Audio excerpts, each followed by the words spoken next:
మూడోది మనం జ్ఞాపకం చేసుకుంటే చూడండి, యెషయా గ్రంథం 49వ అధ్యాయము 15వ వచనం అందరం కలిసి చూద్దాం.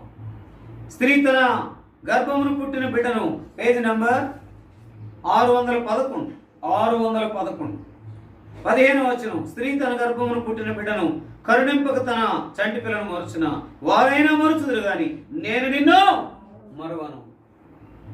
యెహోవా తన భక్తులను విడవడు. యెహోవా తన భక్తుల యొక్క మార్గం అంతట్లో ఎట్టుంటాడు? యెహోషువకు తోడుగా ఉన్నటువంటి దేవుడు తోడుగా ఉన్నాడు. అందుకనే ఆయన మనకు తోడుగా ఉండాలంటే మొట్టమొదట మనం ప్రార్థన చేసేది ఎట్టుండాలి? న్యాయంగా ఉండాలి. ప్రార్థన చేసేది స్నేహితుల కొరకు, ఇతరుల కొరకు అన్నట్లుగా. అంటే అక్కడ మెన్షన్ చేసిందని తన స్నేహితుల కొరకు ప్రార్థన చేశాడు. అంటే ఆ ప్రక్కన ఉన్నవారు క్షేమంగా ఉంటే ఏం ప్రార్థన చేశాడు అనేది మనం చూస్తే, నాకంటే అంటే నేను అనుకుంటున్నాను దేవుడు నాకు ఇచ్చింది, నాకంటే వారు మంచిగా ఉండాలి. మన ప్రార్థన ఎట్లుంటుంది? నాకంటే వారు ఎక్కువ ఉండాలంటావా? నాకంటే ఒక మెట్టు తక్కువగానే ఉండాలంటాం మనం.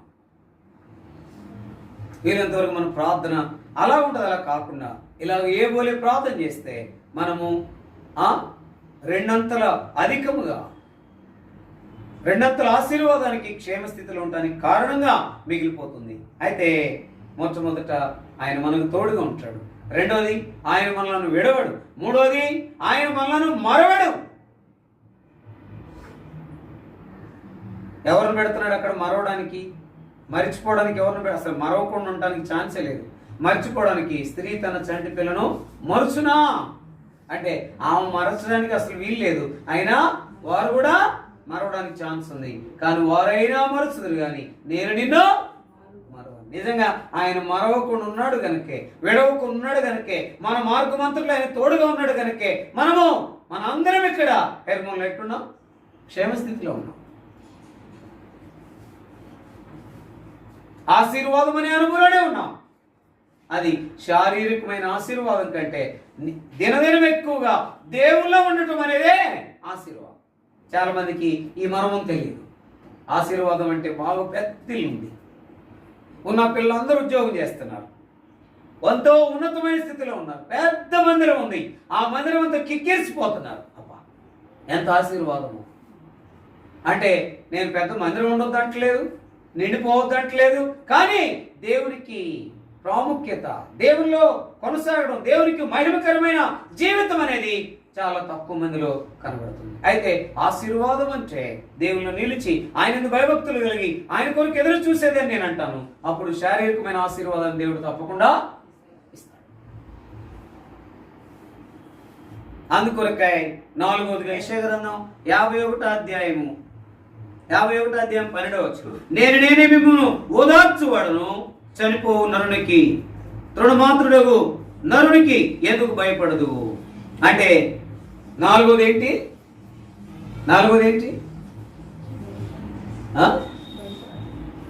నాలుగోది ఓదారుస్తాడు. ఎవరు ఓదార్చలేనంత రీతిలో ఆయన ఓదారుస్తాడు. ఏ విషయంలో నువ్వు కలతపడుతున్నావు, ఏ విషయంలో నువ్వు కష్టపడుతున్నావు, ఏ విషయంలో బాధపడుతున్నావు, ఏ విషయంలో కృంగిపోతున్నావు, ఏ విషయంలో నలిగిపోతున్నావో నేను ఓదారుస్తాడమ్మా. నేనున్నాను కదా, ఎందుకు అయ్యా నువ్వెందుకు బాధపడతావు? నేనున్నాను కదా. ఎవరు లేకపోయినా రిట్రీట్ కొరకాయ ఏం చేసాం? ఎవరు లేకపోయినా అందరిని తెస్తావు, అందరిని తెచ్చాడు. ఏమి లేకపోయినా అన్నిటినీ ఇస్తావు, ఇచ్చాడు. ఇంకొక మాటలో ఆయన్ని మహింపరిచింది తక్కువ, ఆయన చేసేది ఎక్కువ. ఆయన కొరకు నిలిచేది తక్కువ, ఆయన చేసేది ఎక్కువ. నా మట్టుకు నేను దేవునికి ఎంతో కృతజ్ఞతాస్తులు చెల్లిస్తాను.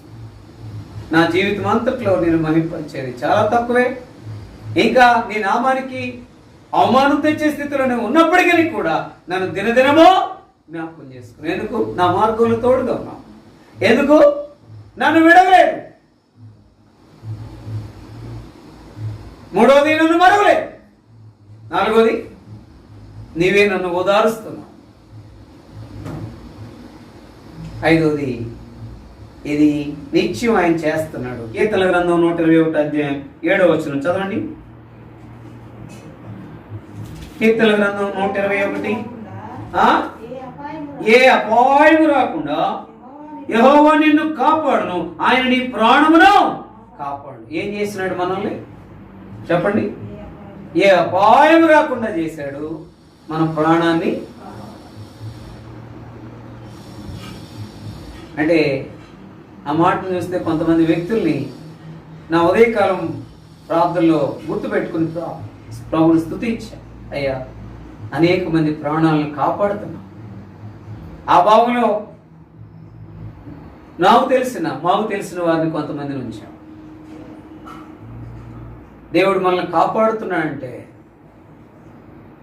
ఆయన మన మీద ఎంత కన్సర్న్ కలిగి ఉన్నాడో మనం చూడాలి. రెండోది, ఆయన కాపాడుతున్నాడు, ఆయనే మనం క్షేమస్థితిలో ఉంచుతున్నాడు. రైటే. అయితే ఏం చేయాలి మనం?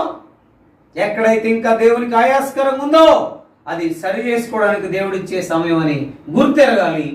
మరలా దాంట్లో పడిపోకుండా దేవునికి మొదటి స్థానం ఇచ్చి ఏం చేయాలా? ముందుకు వెళ్ళాలి. మళ్ళీ వెనక్కి వెళ్ళే పరిస్థితిలోనికి వెళ్ళకూడదు. రక్షించబడిన వ్యక్తి దేవునికి దగ్గర అవుతూ ఉండాలి ప్రతిదినం.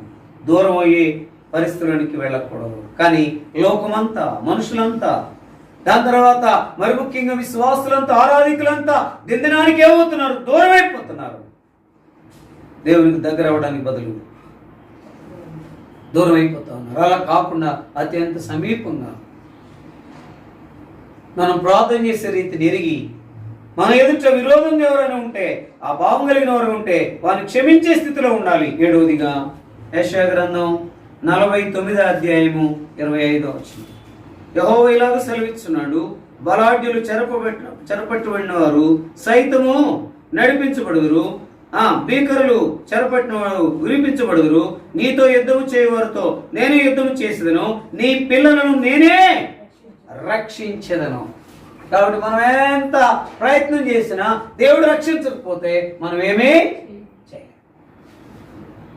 7 అంతల అనుభవం మనకు కలగాలి అంటే ముందు దేవునికి సమీపమైన ప్రార్థన, ఏమి చేసినటువంటి ప్రార్థన మనం చేసేటటువంటి సంఘముగా ఉన్నామంటే ఆ సంఘములో ఉన్నవారు 2 అంతలు, మళ్ళా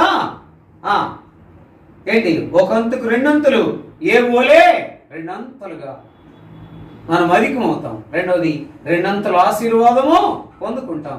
ఎల్లవేళలా క్షేమస్థితిలోనే ఉంటాం. ఆ రీతిగా క్షేమస్థితిని కలిగిన వారంగా ఉండి ప్రార్థన చేసి అటువంటి అనుభవాన్ని పొందడానికి ప్రియ ప్రభు మనకు సహాయము చేయుగా.